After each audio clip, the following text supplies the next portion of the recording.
ثم اوصى النبي صلى الله عليه وسلم بوصايا، فمن وصاياه العظيمة اوصى بالنساء، فقال صلى الله عليه وسلم: ايها الناس، ان لنسائكم عليكم حقا وان لكم عليهن حقا.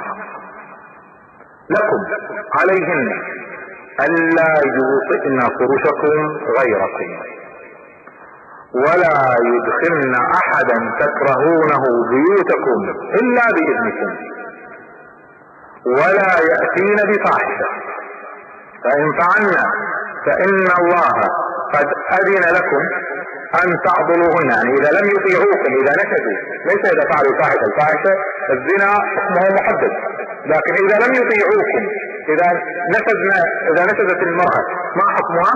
فقال: فإن الله قد أذن لكم أن تعضلوهن، وهو العضل هو المنع الشديد، النصح الشديد، وتهجروهن في المضاجع وتضربوهن ضربا غير مبرح.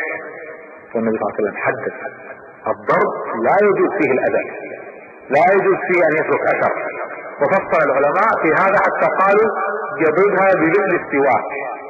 يعني ليس الضرب المقصود فيه الأذى، وإنما الضرب الذي المقصود به أنه يا امرأة قد وصلت إلى حد خطير، ما بعد هذا الا الطلاق،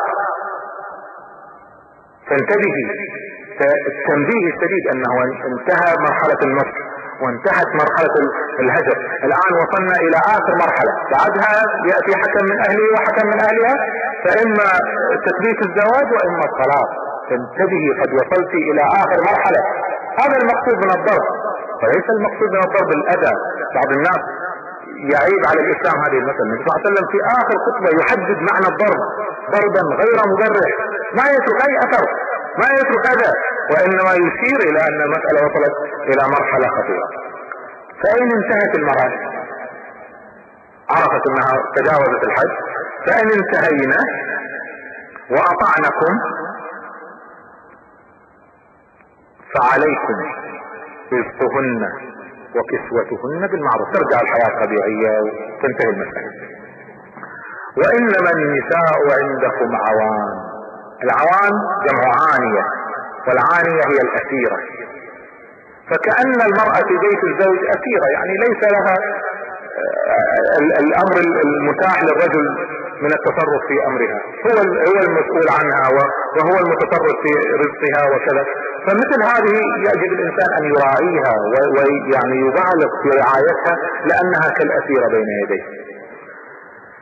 لا يملكن لأنفسهن شيئا أخذتموهن بأمانة الله واستحللتم فروجهن بكلمة الله فاتقوا الله في النساء واستوصوا بهن خيرا. هذه وصية من النبي صلى الله عليه وسلم أن يتقي الله الإنسان في المرأة، يتقي الله فيها.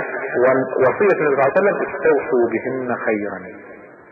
يعني الإنسان الذي يكرم زوجته ويلين لها ليس ضعف، بعض الناس يعتبر هذا ضعف، بالعكس هذه وصية النبي صلى الله عليه وسلم. جاء رجل يشتكي إلى عمر بن الخطاب رضي الله عنه أن امرأته ترفع صوتها عليه أحيانا، يقول: فلما وصلت إلى الباب فإذا امرأة عمر بن الخطاب تصرخ عليه، هذا الذي يخيف كل الناس، امرأة تصرخ عليه. يقول: فرجع، هو سمع صوتي فجاء: ماذا وراءك؟ قال: لا خلاص. فأصر عليه، قال: سمعت يا يشتكي لك، شوف حالك. فقال: هي تطبخ لي، هي تخدمني، هي تصبر علي، ولا يجب عليها شيء من ذلك، فأفلا أصبر عليها؟ فهذا من وصية النبي صلى الله عليه وسلم. ثم قال صلى الله عليه وسلم: أيها الناس، إنما المؤمنون إخوة، ولا يحل لامرئ مال أخيه إلا عن طيب نفس منه. قال العلماء: حتى لو أخذ منه سواكا بدون إذنه لا يجوز. ما تأخذ شيء من أخيك إلا بإذنه. لا يحل مال امرئ مسلم إلا عن طيب نفس منه. على هل بلغت؟ اللهم اشهد. فلا ترجعوا بعدي كفارا يضرب بعضكم أعناق بعض فإني قد تركت فيكم ما إن أخذتم به لن تضلوا كتاب الله. ألا هل بلغت؟ اللهم اشهد. أيها الناس، إن ربكم واحد، وإن أباكم واحد، كلكم لآدم وآدم من تراب، إن أكرمكم عند الله أتقاكم، وليس لعربي على عجمي فضل إلا بالتقوى. فألغى كل القوميات. هذه القوميات الآن التي تمزق الأمة وتجعل الصراعات ونرى الحروب من أجلها، ألغاها النبي صلى الله عليه وسلم. الفضل هو للتقوى وليس للنسب. ألا هل بلغت؟ قالوا نعم. قال فليبلغ الشاهد منكم الغائب. هذا الكلام ليس فقط للحاضرين في حجة الوداع، لكل من لم يحضر. الشاهد يبلغ الغائب. أيها الناس، إن الله قد قسم لكل وارث نصيبه من الميراث. المواريث لا يجوز التلاعب فيها، محددة مفروضة. شرع الله عز وجل المحدد لا يجوز تغييره، ولا يجوز وصية في أكثر من الثلث. إذا يريد الإنسان يوصي يجوز له أن يوصي، لكن لا يجوز أن يوصي بأكثر من ثلث ماله. حددها النبي صلى الله عليه وسلم في حجة الوداع، في خطبة الوداع. والولد للفراش وللعاهر الحجر. إذا المرأة ولدت فالولد ينسب لزوجها، وإذا ثبت الزنا فلها الحجر، الرجم. ليس كما لعبوا الآن في التشريعات، أبدلوا شرع الله عز وجل بشيء آخر، بالسجن وغيره. النبي صلى الله عليه وسلم حدد الرجم واضح في هذا الموطن. وللعاهر، للزانية أو الزاني، الحجر. المحصن يرجم، الأمر محدد، لا يقول أحد ما في رجم. وللعاهر الحجر. من ادعى إلى غير أبيه، من انتسب إلى غير أبيه، أو تولى غير مواليه. المولى هو العبد الرقيق الذي يحرر، فإذا حرر يقال فلان مولى فلان سيده السابق. حذيفة لما حرر سالم عليهما رضوان جميعا فيسمى سالم مولى أبي حذيفة، مولى أبي حذيفة، فينتسب إلى سيده السابق. فالنبي صلى الله عليه وسلم قال من تولى غير مواليه. طبعا هذه الولاية لها أحكام فقهية شرعية ينبني عليها أمور. فقال من ادعى إلى غير أبيه، هذا التبني لغير الذي حرمه الله عز وجل، الانتساب لغير الأب، أو تولى غير مواليه، فعليه لعنة الله والملائكة والناس أجمعين، لا يقبل منه صرف ولا عدل. ألا هل بلغت؟ قالوا نعم.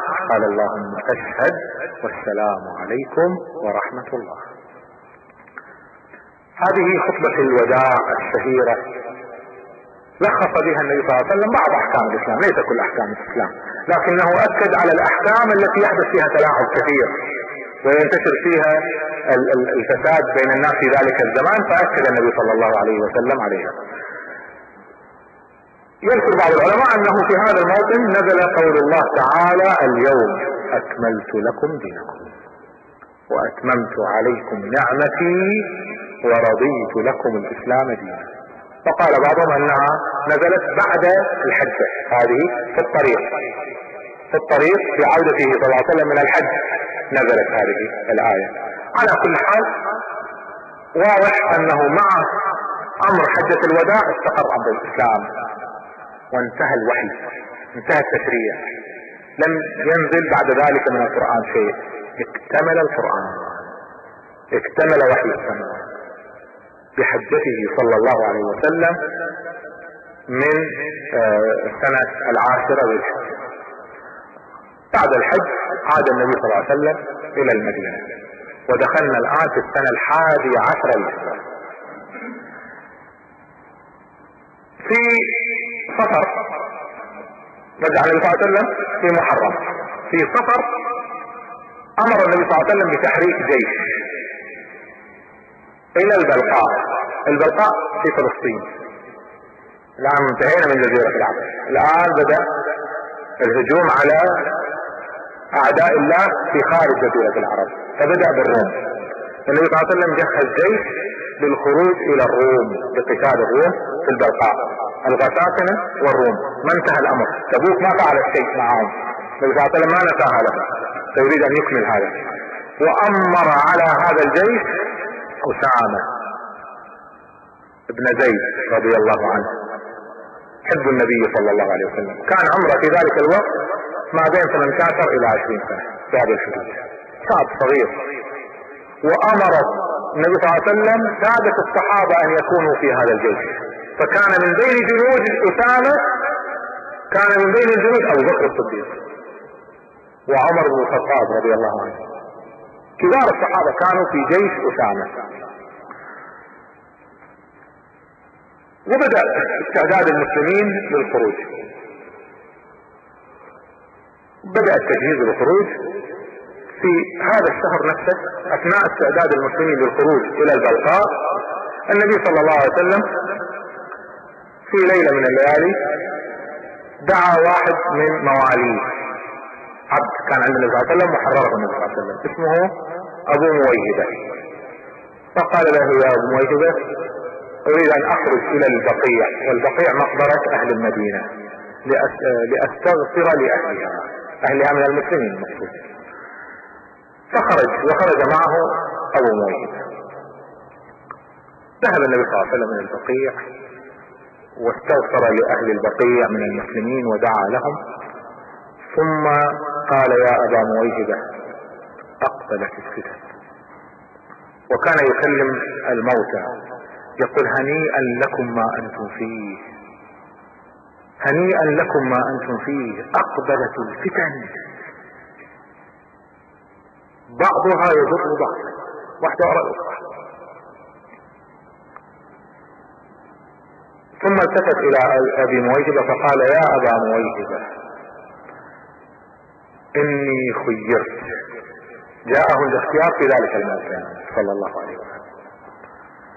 اني خيرت بين خزائن الارض والخلد فيها ثم الجنة.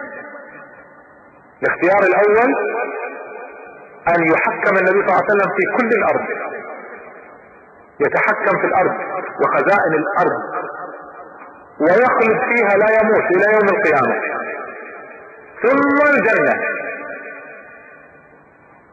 وبين لقاء ربي والجنة. هذا الاختيار الذي عرض على النبي صلى الله عليه وسلم. وفي الحديث انه ما من نبي يموت الا ويخير. فقال ابو مبايعه رضي الله عنه قال فاخترنا يا رسول الله، ما دام ستخلد وتحكم الارض بالاسلام وتحكم في خزائن الارض ولك الجنة، ايها شيء اعظم من هذا؟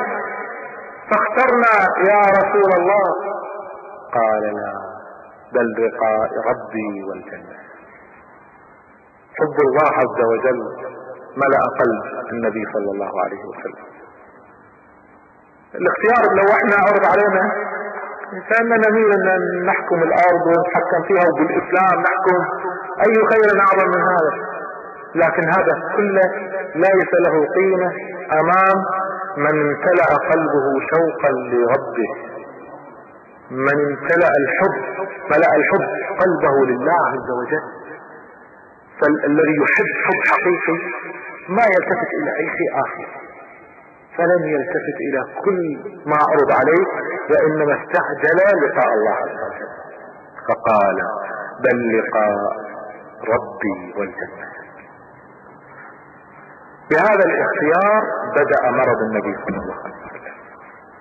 رجع النبي صلى الله عليه وسلم من البقيع مريض لانه اختار لقاء الله عز وجل. فبدأ معه اول ما بدأ الامر بالصداع، صداع شديد جدا. فدخل على عائشة واذا عائشة رضي الله عنها موجوعة ايضا بالصداع، ومن شدة صداعها تشتكي للنبي صلى الله عليه وسلم تقول ورأساه. فقال الرسول صلى الله عليه وسلم بل انا والله يا عائشة ورأساه. فسألته قالت يا رسول الله اتحس بالألم كما نحس به؟ هل توعك كما نوعك؟ قال ان معشر الانبياء نوعك كالرجلين منكم. الألم على الأنبياء ضعف الألم على باقي الناس، فكان أشد على النبي صلى الله عليه وسلم. ثم إن النبي صلى الله عليه وسلم أراد أن يطوف بزوجاته يسلم عليهن، فبدأ يدور من بيت إلى بيت يسلم على زوجاته. لما وصل صلى الله عليه وسلم إلى بيت ميمونة رضي الله عنها ما استطاع أن يكمل من شدة الألم، ما استطاع يسير صلى الله عليه وسلم، فأمر أن تتبع له زوجاته، فجاءوه في بيت ميمونة، جئنا في بيت ميمونة رضي الله عنهن أجمعين. فاستأذن النبي صلى الله عليه وسلم نساءه أن يطبب أن يعالج في بيت عائشة، فكانت أحب زوجاته إليه. وانظر الأدب، يعني هو الآن مريض يستطيع أن يقرر ما يشاء، لكن حرصه على العدل هكذا في آخر أيامه صلى الله عليه وسلم، حرصه على العدل. فاستأذن أن يطبب في بيت عائشة فأذن له، وذهب النبي صلى الله عليه وسلم إلى بيت عائشة محمولا يتهادى بين الفضل ابن العباس وعلي بن أبي طالب رضي الله عنه، يحملانه على كتفيهما. يقول الفضل وإن رجل النبي صلى الله عليه وسلم لتخط خطا في الأرض، ما استطاع أن يرفع رجله صلى الله عليه وسلم من شدة الألم، فيجرونه جرا إلى بيت عائشة.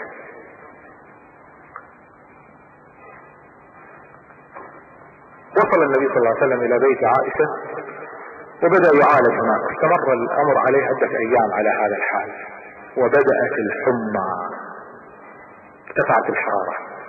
يقول الصحابي الذي يروي الحديث يقول وضعت يدي على رأس النبي صلى الله عليه وسلم فما استطعت أن أبقيها من شدة حرارة رأسه، حمى شديدة. يقول ما رأيت أحد بهذه الدرجة من الحمى، فكان من شدة الحمى يغمى عليه صلى الله عليه وسلم. فلما استيقظ قال ائتوني ب7 قرب من آبار شتى. القربة الجلد الذي يوضع فيه الماء، فقال ائتوني ب7 قرب من آبار مختلفة. ما الحكمة؟ لا ندري. فجيء بالقرب من آبار شتى، ووضع النبي صلى الله عليه وسلم في صف وقال صبوا علي الماء، فأخذوا يصبون عليه الماء ليخفف الحمى، أخذوا يصبون عليه الماء قربة بعد قربة من شدة يعني الحرارة والماء الذي ينزل عليه، ما استطاع النبي صلى الله عليه وسلم أن يصبر على ذلك، فقال حسبكم كفى حسبكم. لكن الحمى فعلا خفت قليلا عن النبي صلى الله عليه وسلم. فالنبي صلى الله عليه وسلم لما شعر بالإطاعة كان يذهب يصلي بالناس خلال هذه الفترات، يتحامل على نفسه ويصلي بالناس. فبعد الصلاة النبي صلى الله عليه وسلم، هذا كان بعد صلاة العصر يوم الجمعة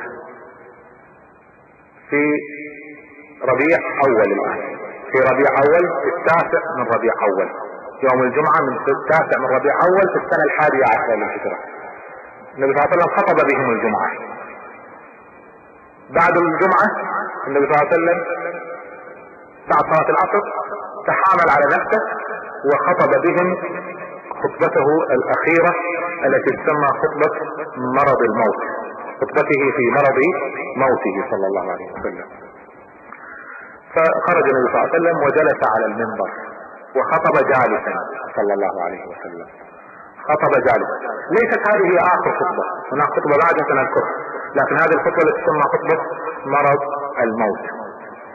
فالنبي صلى الله عليه وسلم جلس على المنبر وقال بعد ان حمد الله تعالى واثنى عليه وصلى على نفسه صلى الله عليه وسلم، قال: اما بعد، اي فاني ايها الناس احمد اليكم الله الذي لا اله الا هو، وانه قد دنا مني خفوق من بين اظهركم.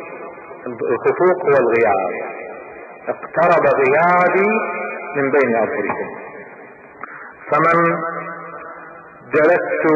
كنت جلست له ظهرا فهذا ظهري فليستفد منه، ومن كنت شتمت له عرضا فهذا عرضي فليستفد منه. يتحلل صلى الله عليه وسلم، يريد ان يلقى الله عز وجل بدون اي عتب حتى من البشر. ومن اخذت له مالا فهذا مالي فليأخذ منه، ولا يخشى الشحناء من قبلي، لا يخشى ان يغضب عليه لو طلب ماله، فانها اي الشحناء والحقد ليست من شأني، ليست من اخلاقي. الا وان احبكم الي من اخذ مني حقا ان كان له. اذا في احد يطالبني مال ويطلب ماله فهو احب الناس الي. فقام واحد من الصحابة قال: يا رسول الله، لي عليه 3 دراهم.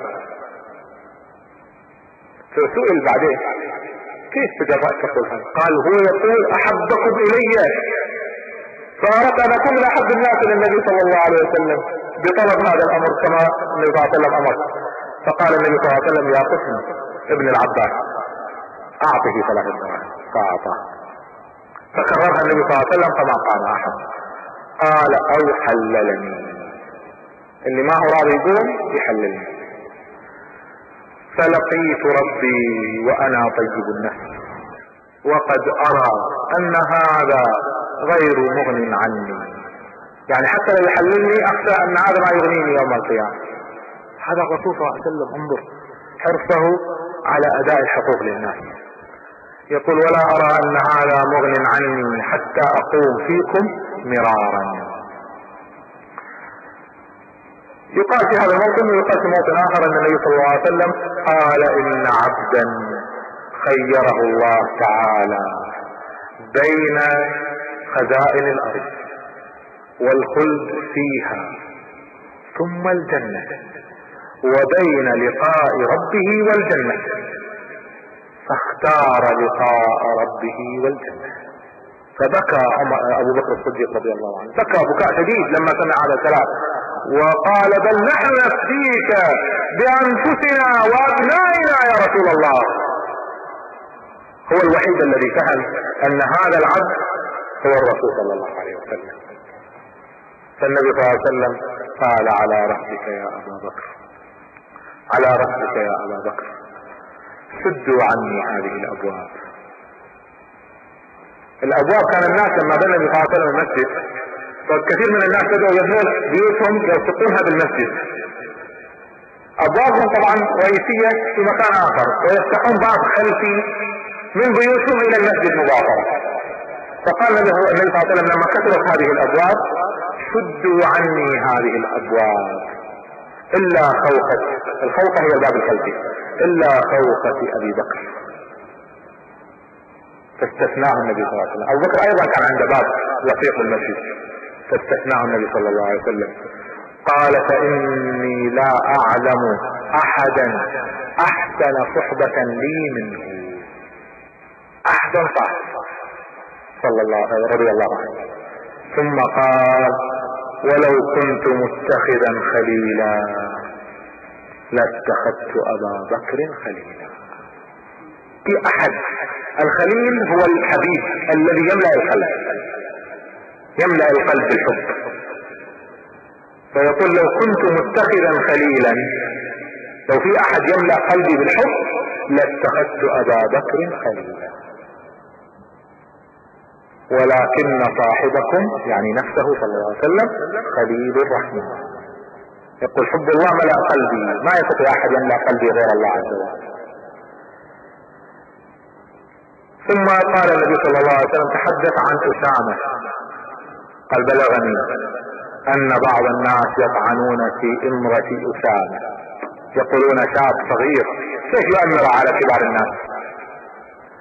قال وانه لخليق بالامارة كما كان اباه خليقا بها، كما كان ابوه خليقا بها، يعني يستحق الامارة وفيه صفات الامارة كما كان زيد بن حارثة رضي الله عنه ايضا خليق بالامارة. واوصى النبي صلى الله عليه وسلم بالانصار، قال استوصوا بالانصار خيرا فان الناس يزيدون والانصار لا يزيدون. ثم امر النبي صلى الله عليه وسلم استوصى بالنساء خيرا، قال اوصيكم بالنساء. مرة اخرى هنا في هذا الموطن يكرر النبي صلى الله عليه وسلم الوصية بالنساء. فكانت هذا من وصاياه صلى الله عليه وسلم. لما انتهى النبي صلى الله عليه وسلم رجع الى بيته فاشتد الناس في امر الجهاد وبدأوا يستعدون. هنا اسامة بن زيد بدأ خرج خارج المدينة وعمل معسكر خارج المدينة حتى الذين يريدون الجهاد يأتون اليه فيعرف كم سيذهب معه. فبدأ الناس يتجمعون في خارج المدينة. ارسل النبي صلى الله عليه وسلم باسامة ان يأمره بالتحرك نحو بلقاء. فاسامة بدأ بالاستعدادات لكنه احب ان ينتظر يرى ماذا سيحدث في مرض النبي صلى الله عليه وسلم.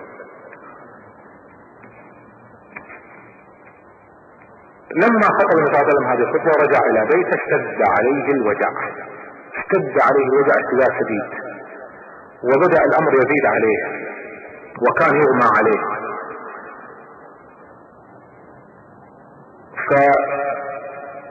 فجاء اسامة لما سمع النبي صلى الله عليه وسلم اشتد عليه الوجع جاء، فمن شدة وجع النبي صلى الله عليه وسلم ما كان يستطيع ان يتكلم، فكان يشير الى السماء ويشير الى اسامة، يشير الى السماء ويشير الى اسامة. ففهم اسامة ان النبي صلى الله عليه وسلم يدعو له ويستغفر له. لكن هكذا وصلت شدة الالم وشدة الوجع بالنبي صلى الله عليه وسلم انه ما استطاع حتى ان يتكلم. استمر الوجع على هذا الحال 3 ايام، خلالها ما كان النبي صلى الله عليه وسلم يستطيع حتى ان يخرج من البيت. بعد صلاة العصر هذه يوم الجمعة ما استطاع النبي صلى الله عليه وسلم ان يخرج من البيت. لما جاء وقت صلاة المغرب كان النبي صلى الله عليه وسلم مستفيق صاحي بس ما يستطيع يخرج من شدة الألم. فقال لما جاء وقت المغرب قال مروا ابا بكر فليصلي بالناس. فعائشة رضي الله عنها خافت ان لو صلى ابو بكر، دائما النبي صلى الله عليه وسلم هو الذي يصلي بالناس، ما صلى به احد ابدا الا الحادثة التي ذكرناها في العودة من تبوك لما صلى به عبد الرحمن بن عوف، ما عدا ذلك كان هو الذي يصلي بالناس. فالان اول مرة النبي صلى الله عليه وسلم يأمر ان يصلي بالناس واحد غيره. فخافت عائشة ان يتشاءم الناس بابيها، قالوا صلى الله كان النبي صلى الله عليه وسلم يتشاءمون به، لكن ما تستطيع تقول هذه الحجة. فبحثت عن حجة اخرى فقالت يا رسول الله ان ابا بكر رجل رقيق ضعيف الصوت، اذا قرأ القرآن يبكي، كل ما قرأ القرآن يبكي، فمن شدة بكاء لا يكاد يسمع صوته ما يصل من شدة بكاء، فأمر غيره يصلي بالناس. هذه هي الحجة التي أظهرتها عائشة رضي الله عنها، لكنها تقصد ان لا تريد ان يتشاءم الناس به. فالنبي صلى الله عليه وسلم بعد ما سمع هذه الحجة قال مروا ابا بكر فليصلي بالناس، اكد الامر، سمع الحجة ولم يلتفت اليها. فهنا عائشة رضي الله عنها كررت الحجة مرة ثانية، فسمعها النبي صلى الله عليه وسلم مرة ثانية فقال مروا ابا بكر فليصلي بالناس، فكررتها مرة ثالثة، ما تريد الناس يتهمون بأبيها. فغضب النبي صلى الله عليه وسلم. الذي يريد ان يظهر حجة يقولها مرة مرتين 3 مرات، امر كثير ما جاء بجديد. فالنبي صلى الله عليه وسلم غضب، قال ان كنا صويحبات يوسف، يعني هذا مكر، ما هو هذه الحجة في شيء آخر، أنا أعرف هذا. والتفت إليه فقال إن كنا فويحدات يوسف، مروا أبا بكر فليصلي بالناس. فهنا عائشة خرجت من غرفة النبي صلى الله عليه وسلم، وجدت عبد الله بن زمعة أخو زينب بنت زمعة زوجة النبي صلى الله عليه وسلم، فقالت أخو سودة بنت زمعة، فقالت يا عبد الله قم وأمر أبا بكر يصلي بالناس. خرج ابن زمعة ما وجد أبو بكر. أبو بكر كان عنده زوجة تسكن في السرش في ضواحي المدينة، وكان ذلك يومها أسماء بنت عمير، كان ذاك يومها، فكان خارج إليها يرعى أمورها، فما كان موجود في هذا الوقت. فلما خرج ابن زمعة ما وجد أبا بكر، نظر من أفضل الموجود فوجد عمر بن الخطاب رضي الله عنه، فقال يا عمر قم فصلي بالناس.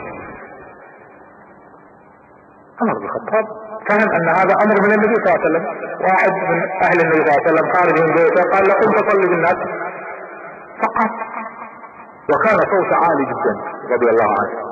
فلما كبر صوته بلغ النبي صلى الله عليه وسلم في البيت، فغضب النبي صلى الله عليه وسلم غضبا شديدا، قال أين أبو بكر؟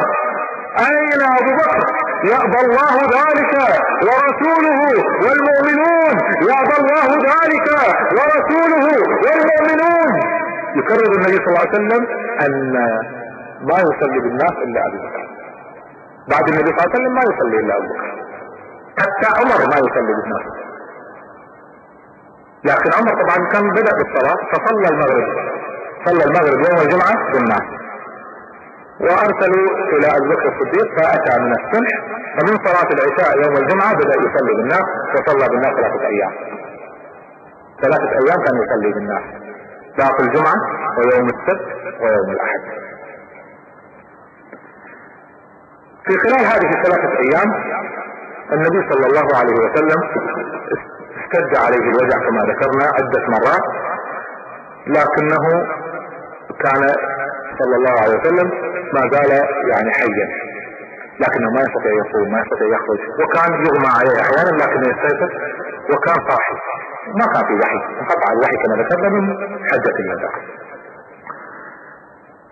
الى ان جاء يوم الاثنين 12 من ربيع اول من السنة 11 للهجرة، مع صلاة الصبح صلاة الفجر النبي صلى الله عليه وسلم شعر بنشاط، شعر بقوة، فتحامل على نفسه صلى الله عليه وسلم وقام. وكان بينه كان في بيت عائشة كما تعلمون لاصق في المسجد، فكان بينه وبين المسجد باب له ستار، فخرج النبي صلى الله عليه وسلم ازاح الستار، الناس كانوا في صلاتهم، كانوا يصلون خلف ابي بكر الصديق رضي الله عنه. فلما رآهم في خشوعهم، في اصطفافهم، في سماعهم لقراءة ابي بكر الصديق، انتظام كامل، استقر امر الاسلام، فرح النبي صلى الله عليه وسلم بهذا المنظر، سرور شديد جدا، فابتسم. الصحابة اللي كانوا قريبين من بيته شعروا بتحرك الستارة فالتفتوا، ما استطاعوا يصبروا، فرأوا النبي صلى الله عليه وسلم الآن خارج لهم بعد 3 ايام انقطاع ما رأوه، ففرحوا به فرح شديد، كانوا خايفين عليه خوف شديد، الآن خرج لهم واقف ويبتسم، ففتنوا في صلاتهم، كادوا يتركون الصلاة ويأتون النبي صلى الله عليه وسلم ليسلموا عليه، فالنبي صلى الله عليه وسلم أشار إليهم أن يثبتوا في صلاتكم، فثبتوا، فأراد النبي صلى الله عليه وسلم أن يصلي معهم، ففتحوا له، تحركوا من مكانهم حتى يتقدم يصلي بهم، فاللي أمامهم شعروا بهذه الحركة علموا أنهم لا يفعلونها إلا النبي صلى الله عليه وسلم، ففتحوا لهم أيضا. وتعرفون المسافة ما بين بيته وما بين المحراب مسافة قصيرة ليست كثيرة، فبدأ النبي صلى الله عليه وسلم يتحرك نحو المحراب، وبدأ الناس يخرجون له.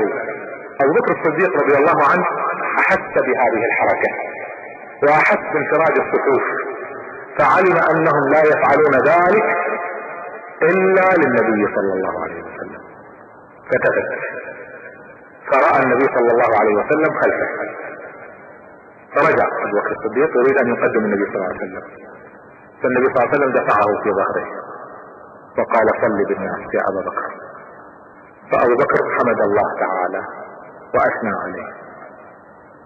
وهنا اختلفت الروايات، بعض العلماء يقولون ان ابا بكر صلى بالناس والنبي صلى الله عليه وسلم صلى جالسا عن يمينه، والرواية الارجح ان النبي صلى الله عليه وسلم صلى جالسا على يساره، يعني صلى هو الامام، وابو بكر الصديق صلى واقفا على يمينه والناس صلوا وقوف يقتدون بابي بكر الصديق رضي الله عنه.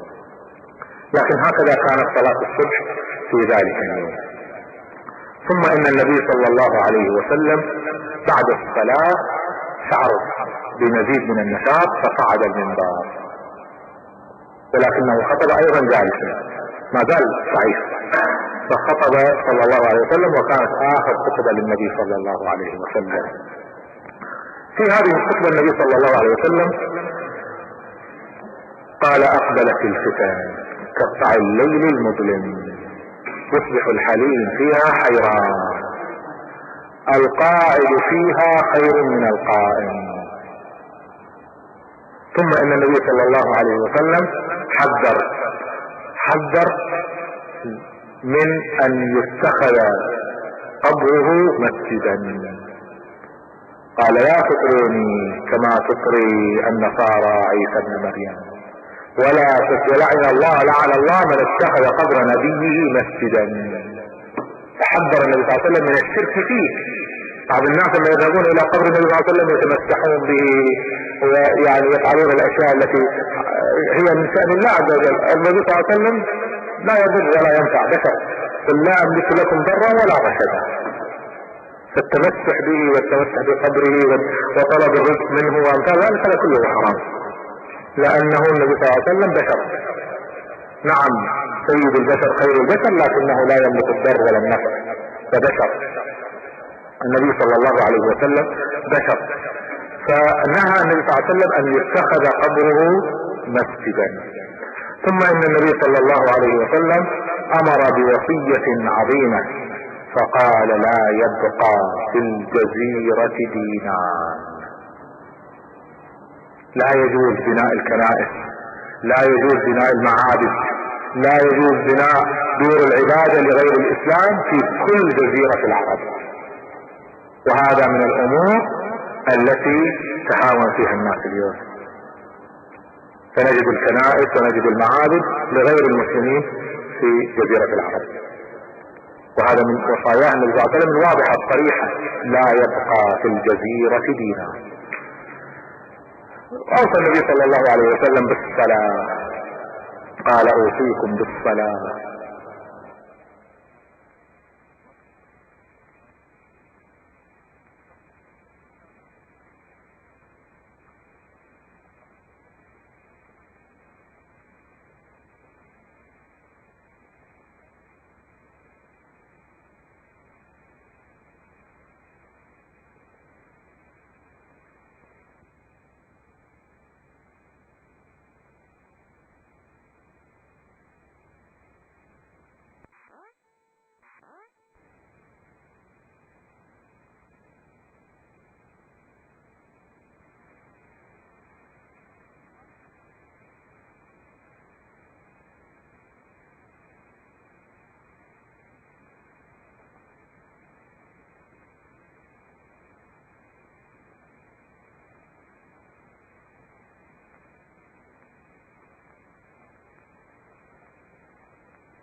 واكد النبي صلى الله عليه وسلم على امر الصلاة وشدد فيها في اخر خطبة له صلى الله عليه وسلم، يؤكد على امر الصلاة، العهد الذي بيننا وبينهم الصلاة، فمن تركها فقد كفر. واوصى النبي صلى الله عليه وسلم في خطته تلك بالخدم والرقيق، اوصى بهم خيرا،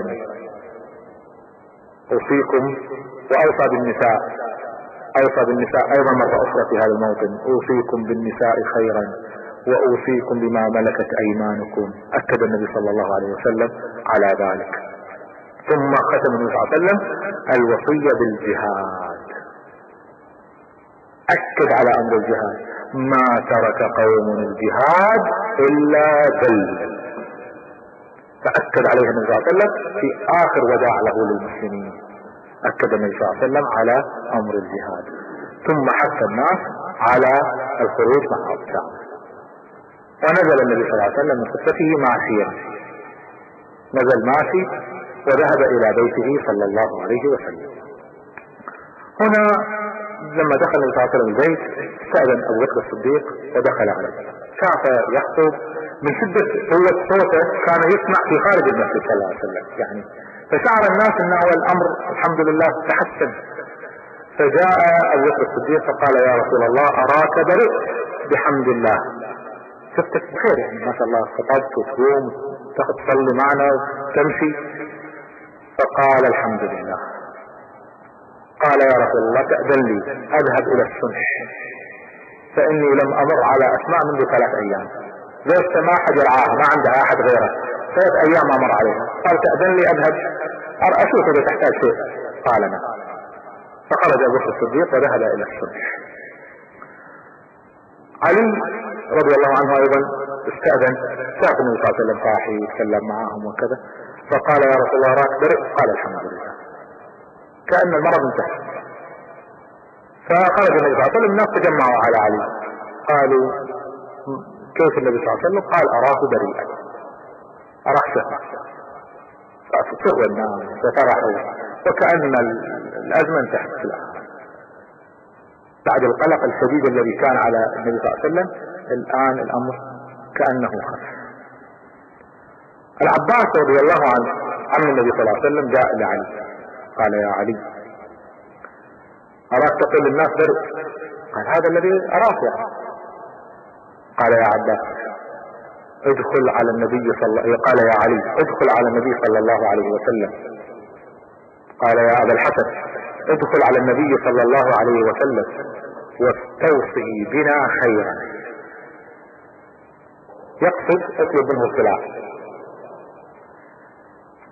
فإني أعرف الموت في وجوه بني عبد المطلب، وإني أرى الموت في وجه النبي صلى الله عليه وسلم. أول من شعر بها العباس رضي الله عنه. فأراد أن يطلب الخلافة لأنه الآن بالنسبة للأمر منتهي، يقول أنا أعرف الموت في وجوه بني عبد المطلب وأنا أرى الموت في وجه النبي صلى الله عليه وسلم. فهنا علي بن طالب كان حكيما، قال يا عماه أرأيت لو طلبت منه الخلافة ولم يعطنا إياها، والله لا تعطى لبني عبد المطلب أبدا الدهر، لأن النبي صلى الله عليه وسلم حرمها منه. فهل ترى ذلك؟ ترى أن أطلب منه الخلافة؟ قال لا، أنت أحكم، التصرف حكم. لو طلبنا الخلافة ورفضت ما تعطى لبني عبد المطلب أبدا، تترك الأمر معه، وترك الأمر على هذا. النبي صلى الله عليه وسلم الآن دخل الضحى، دخل وقت الضحى، وكان جالس في البيت عند عائشة رضي الله عنها، وبدأ الألم يرجع مرة أخرى واشتد عليه الألم، فكان مسند ظهره على عائشة رضي الله عنها، على صدر عائشة. دخل عبد الرحمن ابن ابي بكر الصديق رضي الله عنه، والنبي صلى الله عليه وسلم عند عائشة اخت عبد الرحمن. فمن شدة الألم النبي صلى الله عليه وسلم كان يتكلم بصعوبة. عبد الرحمن بن عوف عبد الرحمن بن ابي بكر رضي الله عنهما كان يستاك بسواك، والنبي صلى الله عليه وسلم ينظر اليه. فعائشة حبيبة النبي صلى الله عليه وسلم احست ان النبي صلى الله عليه وسلم يريد هذا السواك، فقالت يا رسول الله تريد السواك؟ قال نعم، او اشار برأسه نعم. فاستأذنت من اخيها فاعطاها السواك، فقلبته الجهة الاخرى ومضغته النبي صلى الله عليه وسلم، لينته، فوضعت السواك تقول فاستاك كأشد ما رأيته يستاك في حياته، أشد مرة يستاك رأيته في هذا الحال. ظل النبي صلى الله عليه وسلم، فاستأذن عبد الرحمن وخرج، ما بقي مع النبي صلى الله عليه وسلم إلا عائشة. فبدأ الألم يزداد على النبي صلى الله عليه وسلم، وبدأ العرق يصب من رأسه، تقول كما لم أره من قبل، ينزل العرق نزول شديد، تقول وإني لأمسح وجهه بالماء، خفف عنا بالماء، وهو يقول يا عائشة إن للموت لسكرات. لو كان الموت يرحم أحد لرحم النبي صلى الله عليه وسلم، لكنه لا يرحم أحدا. الموت ليس منه مفر، إنك ميت وإنهم ميتون، ما يرحم أحد ولا يخفف على أحد. حتى النبي صلى الله عليه وسلم أكرم البشر شعر بسكرات الموت. يرحمنا الله وإياكم برحمته عند الموت إن شاء الله. إن للموت لسكرات. ثم بدأ النبي صلى الله عليه وسلم يردد كأنه جاءه الوحي في التخيير للمرة الأخيرة، فأخذ يردد بل الرفيق الأعلى من الجنة، بل الرفيق الأعلى من الجنة. تقول وهو يرددها سقط رأسه على كتفه، فوجدت ريقه على كتفي، ومات النبي صلى الله عليه وسلم. وشخص بصره إلى السماء، ارتفع بصره إلى السماء. تقول عائشة رضي الله عنها فمن حمقي وقلة عقلي، تقول أنزلت رأس النبي صلى الله عليه وسلم على وسادة، وأخذت أولول وأصرخ وألطم. اللطم والولول حرام، لكنها تقول ما فضلت على هذه المصيبة العظيمة. أي مصيبة أعظم من وفاة النبي صلى الله عليه وسلم ومن انقطاع الوحي؟ من أصابته مصيبة فليتذكر مصيبة الإسلام ومصيبة المسلمين بوفاته صلى الله عليه وسلم وانقطاع خبر السماء. أي شيء أعظم من هذا؟ فلما بكت تجمع النسوة وبدأوا يبكون ويصرخون، فوصل الصوت إلى خارج المسجد، وبدأ الناس يتحدثون فتجمعوا، وبدأ الحديث حديث الناس بوفاته صلى الله عليه وسلم، وانتشر الخبر بين مصدق ومكذب.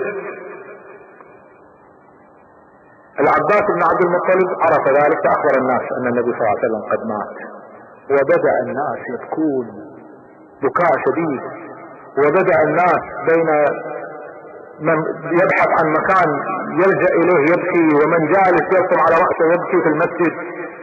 وبينما الناس على هذا الحال جاء عمر وصله خبر فجاء مسرع، دخل على النبي صلى الله عليه وسلم استأذن فوجده على هذا الحال، فقال بل صعق كما صعق موسى عندما تجلى الله تعالى للجبل، وسيعود فيقطع أعناق من يقول أنه قد مات. وخرج إلى المسجد وصعد المنبر وبدأ يهدد من يقول أن النبي صلى الله عليه وسلم قد مات أقطع عنقه فإنه منافق، وإنما صعق النبي صلى الله عليه وسلم وذهب للقاء ربه كما ذهب موسى للقاء ربه. وتجمع حوله من أرادوا إنكار هذه المصيبة، تجمعوا حوله يؤيدونه بهذا الأمر، والناس بين مصدق ومكذب على هذه المصيبة العظيمة التي أصابت المسلمين. أرسل إلى ابوبكر الصديق رضي الله عنه فجاء مسرعا على بغل، ودخل المسجد ووجد الناس على هذا الحال منتشرين يبكون، وعمر يسجد ويصرخ، والناس في فوضى شديدة ما هم عارفين ماذا حدث. هل فعلا مات النبي صلى الله عليه وسلم؟ هل فعلا انقطع الوحي؟ هل هذه آخر عهدهم بحبيبهم صلى الله عليه وسلم؟ فما التفت إلى أي شيء من ذلك، وتوجه فورا إلى بيت ابنته عائشة فدخل فوجد النبي صلى الله عليه وسلم في الفراش مغطى، فكشف عن وجهه صلى الله عليه وسلم فعرف أنه قد مات، فقبله بين عينيه وقال طبت حيا وميتا يا رسول الله، طبت حيا وميتا يا رسول الله. اما الموتة التي كتبها الله عليك فقد ذقتها ولن تموت بعدها ابدا. ثم قبله مرة اخرى بين عينيه وغطاه وخرج الى المسجد. خرج الى المسجد، توجه الى المنبر فقال على رسلك يا عمر. عمر ما زال يخطب فما رد عليه عمر، فقال على رسلك يا عمر فما رد عليه عمر من شدة المصيبة التي اصابته، ما هو قادر. فعندها صعد عمر، صعد ابو بكر المنبر ايضا وبدأ يخطب. فلما بدأ ابو بكر عمر نزل عمر وتجمع الناس الى ابي بكر الصديق فبدأ يخطب رضي الله عنه. فقال بعد ان اثنى على الله تعالى بما هو اهله وصلى على النبي صلى الله عليه وسلم، قال ايها الناس من كان يعبد محمدا فان الهه قد مات، ومن كان يعبد الله فان الله حي لا يموت، وما محمد الا رسول قد خلت من قبله الرسل، افان مات او قتل انقلبتم على اعقابكم، ومن ينقلب على عقبيه فلن يضر الله شيئا. عمر بن الخطاب كان واقف لما سمع الآية سقط على رجليه وقال هذه في كتاب الله، هذه الآية في كتاب الله. هو يحفظ كتاب الله لكن شدة المصيبة، هذه في كتاب الله. ثم التفت الى الناس وقال ايها الناس مات رسول الله. واشتد الامر على الناس وبدأ الناس يبكون، كل واحد بدأ يبكي. يقول بعضهم بدأت ابحث عن مكان انتحب به، اجلس في مكان ما يراني احد بس ابكي بصوت عالي من شدة مصيبتي بالنبي صلى الله عليه وسلم. علي بن ابي طالب رضي الله عنه والزبير وطلحة تجمعوا في بيت عائشة رضي الله عنها وفي بيت فاطمة رضي الله عنها بنت النبي صلى الله عليه وسلم يواسونها بمصيبتها بوفاة النبي صلى الله عليه وسلم. جاء وقت صلاة الظهر، اراد بلال رضي الله عنه ان يؤذن ما استطاع، من شدة البكاء ما استطاع، فقال والله لا أؤذن بعد النبي صلى الله عليه وسلم. الآن المصيبة أصابت الناس وأصابت كبار الصحابة ما هم عارفين ماذا يفعلون. انتشر الخبر في المدينة. أول من بدأ يستدرك الأمر هم الأنصار، بدأوا يفيقون من المصيبة فتنادوا للاجتماع في سقيفة بني ساعد. ما زال النبي صلى الله عليه وسلم في بيته لم يدفن ولم يغسل، فتداعوا ماذا نفعل بعد وفاة النبي صلى الله عليه وسلم، ما الحل، ماذا نفعل؟ فاجتمعوا في السقيفة. بينما هم مجتمعين في السقيفة اثنين من الانصار هم عوين ابن ساعدة ومعن ابن عدي تركوا السقيفة وتوجهوا الى المهاجرين، خشوا ان الانصار يقرروا بدون وجود المهاجرين فتوجهوا الى المهاجرين. كان الخبر قد وصل الى ابي بكر الصديق رضي الله عنه ان الانصار قد اجتمعوا بعد صلاة العصر في سقيفة بني ساعدة. فنادى اللي كانوا معه ابو عبيدة وعمر بن الخطاب قال تعالوا ندرك اخواننا من الانصار. فتوجه هؤلاء الثلاثة نحو السقيفة. عوين بن ساعدة ومعن بن عدي التقوا مع ابو بكر الصديق وعمر وابو عبيدة رضي الله عنهم اجمعين في الطريق. عوين بن ساعدة من الناس الذين قال عنه النبي صلى الله عليه وسلم لما نزلت الآية فيهم رجال يحبون ان يتطهروا والله يحب المطهرين، قال النبي صلى الله عليه وسلم منهم عوين بن ساعدة. معن بن عدي بمكانته لما انتشر الخبر ان النبي صلى الله عليه وسلم قد مات، فقال الناس يا ليتنا متنا قبلك يا رسول الله، فوقف معن قال اما انا فاني لا احب اني قد مت قبله حتى اصدقه ميتا كما صدقته حيا. فهذه مكانة الاثنين. فالتقى هؤلاء الرجلين من الانصار رضي الله عنهم مع الصحابة كبار المهاجرين، فقالوا لهم انتم معشر المهاجرين انتم وزراء النبي صلى الله عليه وسلم، استفيدوا بالامر، انتم قرروا ولا تلتفتوا الى ما يفعل الانصار. يشجعونهم على ما يرون انه الحق حتى ولو كان ضد قومهم. انظر مدى الصفاء والتجرد، ان الانسان يتجرد من قومه فيما يعتقد انه الحق. فابى ابو بكر، قال بل نلحق باخواننا من الانصار حتى تجتمع الكلمة ما نتفرق. فتوجه وصلوا مع اجتماع الانصار وصعود سعد ابن عبادة رضي الله عنه للخطبة، فخطب وقال بعد ان حمد الله تعالى واثنى عليه وصلى على النبي صلى الله عليه وسلم، قال يا معشر الانصار لكم سابقة في الدين وفضيلة في الاسلام ليست لقبيلة من العرب. ان محمدا عليه الصلاة والسلام لبث 17 سنة في قومه يدعوهم الى عبادة الرحمن وخلع الاوثان والانداد، فما امن من قومه الا رجال قليل، وما كانوا يقدرون على ان يمنعوا رسول الله صلى الله عليه وسلم ولا ان يعزوا دينه ولا ان يدفعوا عن انفسهم ضيما عموا به، حتى اذا اراد الله بكم الفضيلة ساق اليكم الكرامة وخصكم بالنعمة، فرزقكم الله الايمان به وبرسوله والمنع لاصحابه له ولاصحابه والاعزاز له ولدينه والجهاد لاعدائه، فكنتم اشد على عدوه من غيركم، حتى استقامت العرب لامر الله طوعا او كرها، واعطى البعيد المقادة صاغرا داخرا يعني دليلا، حتى اتقن الله يعني اخضع الله عز وجل لرسوله بكم الارض ودانت باسيافكم له العرب، وتوفاه الله وهو عنكم راض وبكم قرير العين. استبدوا بهذا الامر يعني استفردوا بهذا الامر دون الناس فانه لكم دون الناس.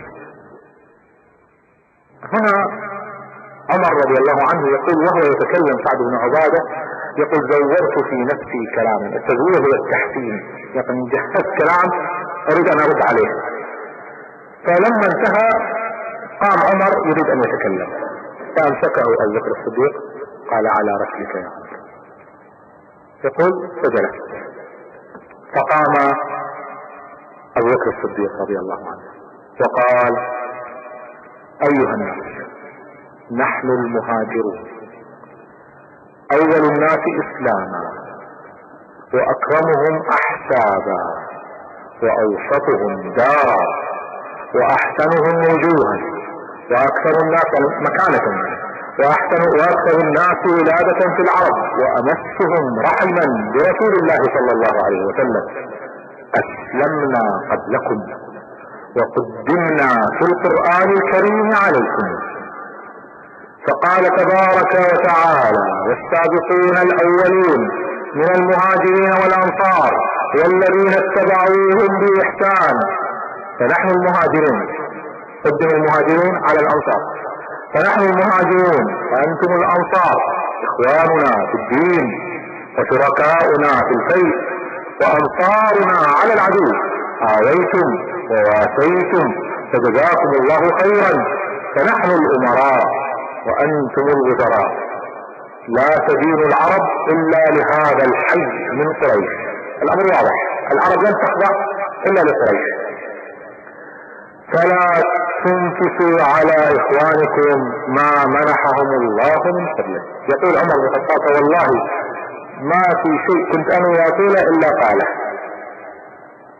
ثم قال ابو بكر الصديق واني قد ارتضيت لكم احد هذين الرجلين، وامسك بيد عمر وامسك بيد ابي عبيده، فبايعوا ايهما شئتم.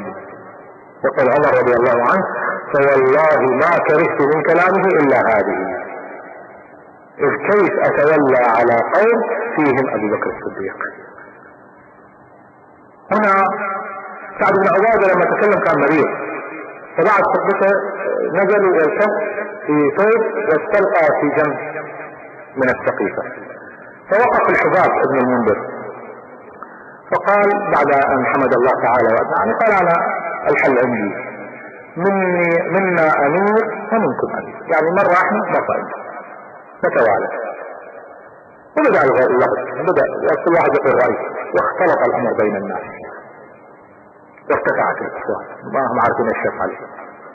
فهنا وقف عمر بن الخطاب وصرخ قال: ايها الناس، هذا ابو بكر الصديق صاحب النبي اذ هما في الغار، ذكره الله تعالى في القرآن الكريم، وارتضاه رسول الله صلى الله عليه وسلم للصلاة بكم، فمن منكم يرضى ان يصلي اماما بابي بكر؟ اللي يرضى ان يصلي امام بابي بكر يتقدم. فما قام احد.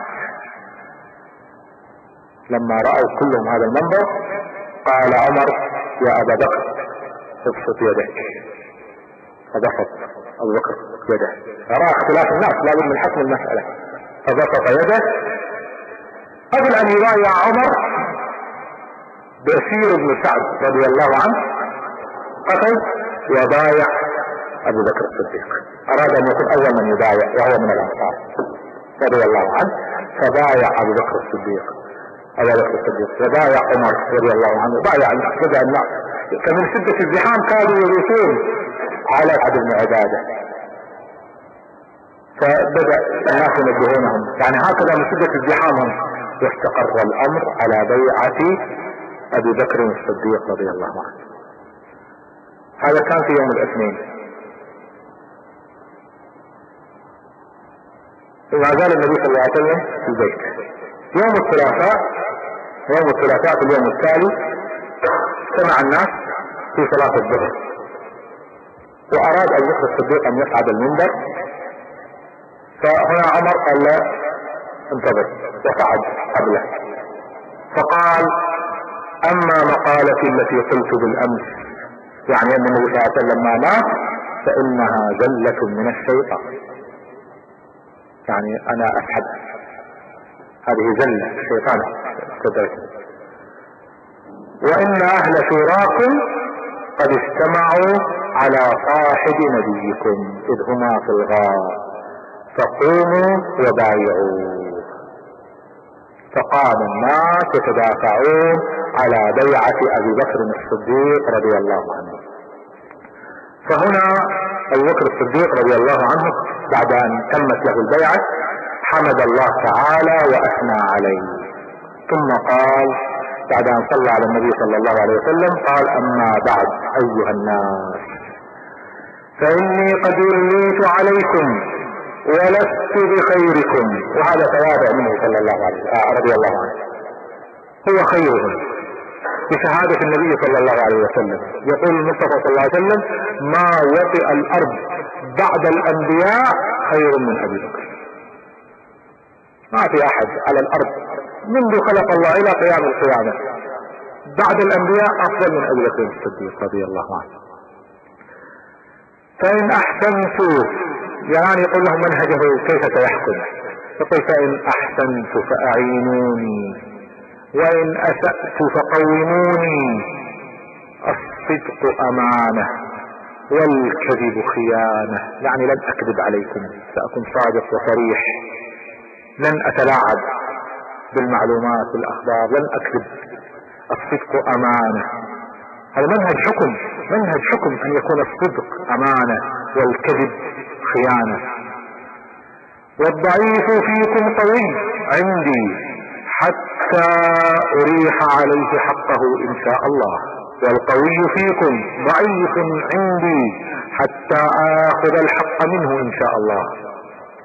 لا يدع قوم الجهاد في سبيل الله الا ضربهم الله بالذل، يعني ساستمر في امر الجهاد. ولا تشيع الفاحشة في قوم قط إلا عمهم الله البلاء، يعني لن أتساهل مع الفواحش. أطيعوني ما أطعت الله فيكم، أطيعوني ما أطعت الله ورسوله، فإذا عصيت الله ورسوله فلا طاعة لي عليكم، قوموا إلى صلاتكم يرحمكم الله.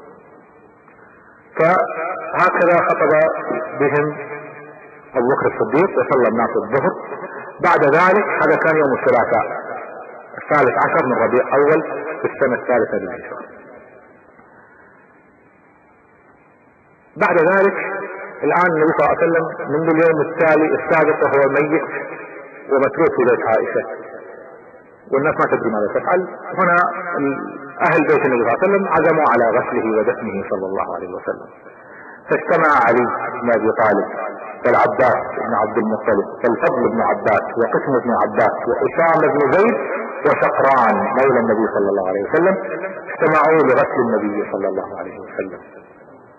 فبلغ الامر لواحد من الصحابه اسمه اوس بن خولي، فاستأذن فخرج له علي قال: يا علي انشدك الله تعالى بصحبتي من رسول الله، من بحظنا من رسول الله، الا تأذن لي ان ارسله معكم. فأذن له، فشاركهم اوس بن خولي من الصحابة من الانصار من اهل بدر رضي الله عنه. جاءوا يقتلون النبي صلى الله عليه وسلم، الان احتاروا ماذا يفعلون؟ هل يجردونه من ثيابه كما يفعلون بالناس، ام يغسلونه في ثيابه ويخالفون ما هم عليه من عادة في غسل الناس؟ فاحتاروا حيرة شديدة وتوقفوا، جلسوا ما هم عارفين ماذا يفعل. فاصابهم النعاس، فسمعوا من جانب الدار صوتا يقول: اغسلوا رسول الله بثيابه. استيقظوا الله تعالى، سمعت الصوت؟ قالوا: نعم، هذه اشارة من الله. فغسلوه صلى الله عليه وسلم بثيابه، فاخذه علي بن ابي طالب رضي الله عنه واسنده على صدره. وكان الفضل وقسم هما اللذان يقلبان النبي صلى الله عليه وسلم، واسامه وسقران هما اللذين يصدان الماء، وكان الذي يتولى غسله العباس رضي الله عنه اجمعين. فغسل النبي صلى الله عليه وسلم وكفن ب3 اثواب بيض، ثم احتاروا اين يدفنوه، هل يدفنوه في المسجد ام يدفنوه في بيت عائشة حيث توفي صلى الله عليه وسلم، ام يدفنوه في البقيع؟ فاحتاروا حيرة شديدة. فهنا ارسلوا من يستأذن ابوبكر الصديق يستشيره: ما الحل، ما الخبر؟ فقال لهم ابوبكر: سمعت النبي صلى الله عليه وسلم يقول: ان معشر الانبياء ندفن حيث نقبض. هذا معنى الحديث، في المكان الذي نقبض فيه ندفن. فجاءهم الامر بهذا وبدأوا يعني استعداد للحفر في بيت عائشة. الان ايضا احتاروا مرة اخرى.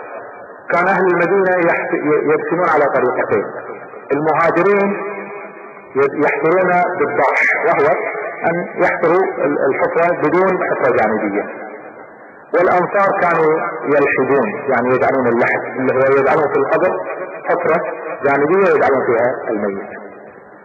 فقالوا: هل نبرح ام نلحد؟ وكان الذي يتولى الحفر للمهاجرين ابو عبيدة رضي الله عنه، وكان الذي يتولى الحفر للانصار ابو طلحة رضي الله عنه. فهنا العباس ارسل رجل الى ابي عبيدة وارسل رجل الى ابي طلحة، فقال: اللهم اختر لنبيك، واللي يأتي اول فنحفر على طريقه. فجاء ابو طلحة اولا، فبدأ يحفر لهم وعمل لهم لحد.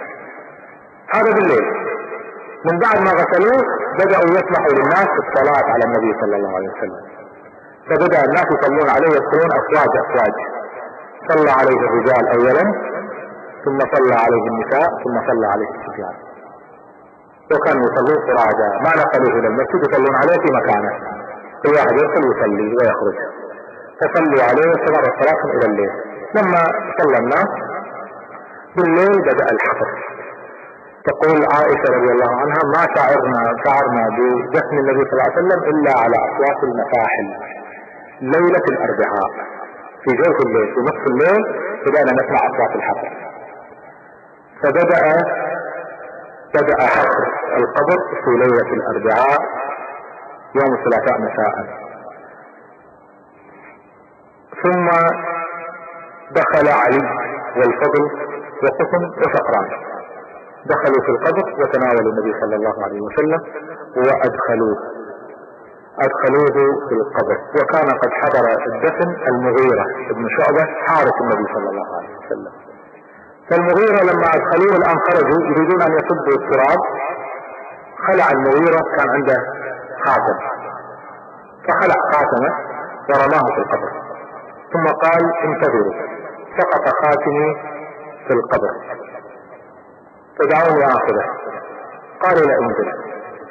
فنزل المغيرة رضي الله عنه واخذ الخاتم ومس النبي صلى الله عليه وسلم. يقول: اردت ان اكون اخر من مس النبي صلى الله عليه وسلم. انظر الحب الشديد الذي ملأ. ثم دفن صلى الله عليه وسلم في بيت عائشة. رجع علي بن ابي طالب الى البيت، وإذ فاطمة رضي الله عنها تبكي بكاء شديد وتقول: يا علي، أطابت أنفسكم أن تحتوا التراب على رسول الله؟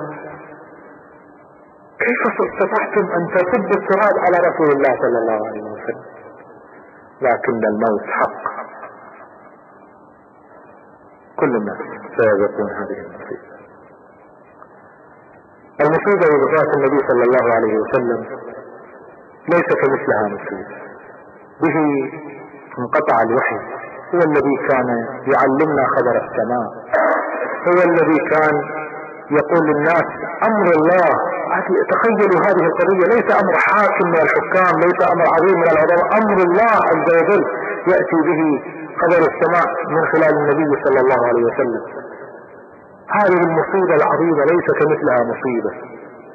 تجلى حب الصحابة للنبي صلى الله عليه وسلم ليس في هذا الموسم فقط، وإنما بعد ذلك بسنين، لما استمر أمر الجهاد وفتحت الفتوحات وفتح المسلمون الشام في زمن عمر بن الخطاب رضي الله عنه. فتحت الشام وفتح بيت المقدس، 4 جيوش وجهها عمر بن الخطاب إلى الشام.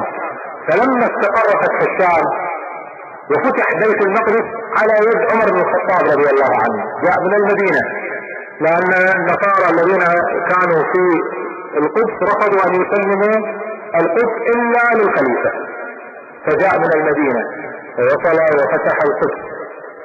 وبعد ذلك أمر أن الجيوش هذه التي نشرها كلها تجتمع حتى يجتمع معهم. فكان الاجتماع العظيم في الجابية في هضبة الجولان، أرجعها الله تعالى إلى المسلمين. اجتمعت جيوش المسلمين، جيش خالد الذي تولاه أبو عبيدة فيما بعد، وشرحبيل بن حسن وغيره وعمرو بن العاص. تجمعت الجيوش في الجابية بعدما كسر الله تعالى شوكة الكفار، وكانت المدائن أيضا قد فتحت، فانتصر المسلمون على الروم وعلى الفرس. وكان اجتماع الجابية هذا علامة على عزة الإسلام، أنه هجمت أعظم دول الأرض بيد المسلمين. فلما اجتمع كبار الصحابة لأول مرة بعد هذه السنين من الجهاد في الجابية، قالوا: يا عمر، هذا يوم عظيم من أيام الله، فاطلب من بلال أن يؤذن. بلال ما أذن منذ وفاة النبي صلى الله عليه وسلم. فقالوا: هذا اليوم يوم عظيم له شأن خاص، فنريد بلال يؤذن إظهارا لعزة الله على هذه الأرض. فجاء عمر بن الخطاب وناشد بلال، قال: يا بلال، ناشدتك الله أن تؤذن في هذا اليوم. قال: نعم. وافق بلال أول مرة يؤذن منذ وفاة النبي صلى الله عليه وسلم. فوقف بلال يؤذن: الله أكبر الله أكبر الله أكبر الله أكبر، أشهد أن لا إله إلا الله، أشهد أن لا إله إلا الله. فلما وصل أشهد أن محمدا رسول الله بكى، وبكى الناس جميعا تذكرا للنبي صلى الله عليه وسلم ولسيرته الطاهرة. بكوا الإيمان، بكوا الجهاد، بكوا الخلق، بكوا العظمة التي تجلت في سيرة أعظم البشر. بكى الناس جميعا، وانتحب بلال فما استطاع أن يكمل الأذان بحبه للنبي صلى الله عليه وسلم. نسأل الله تعالى أن يجعل حب النبي صلى الله عليه وسلم في قلوبنا، ونسأله تعالى أن يجمعنا معه عند الحوض، ويجمعنا معه في الفردوس الأعلى من الجنة. سيرة النبي صلى الله عليه وسلم لا تمل. سيرة النبي صلى الله عليه وسلم ليست قصة، ليست تسلية. سيرة النبي صلى الله عليه وسلم عبرة وتذكرة وقدوة. لقد كان لكم في رسول الله أسوة حسنة. حب النبي صلى الله عليه وسلم ليس بالخطب، وليس بالمواعظ، وليس بالدروس، وليس بالقصص، وليس بالشعر، وليس بالمدائح، وليس بالموالد. حب النبي صلى الله عليه وسلم باتباعه والاقتداء بهديه. قل إن كنتم تحبون الله فاتبعوني يحببكم الله. جعلنا الله وإياكم ممن يسيرون على نهجه ويتبعونه بإحسان حتى يلقون الله عز وجل. جزاكم الله خير على حسن الاستماع، وبارك الله فيكم، والسلام عليكم.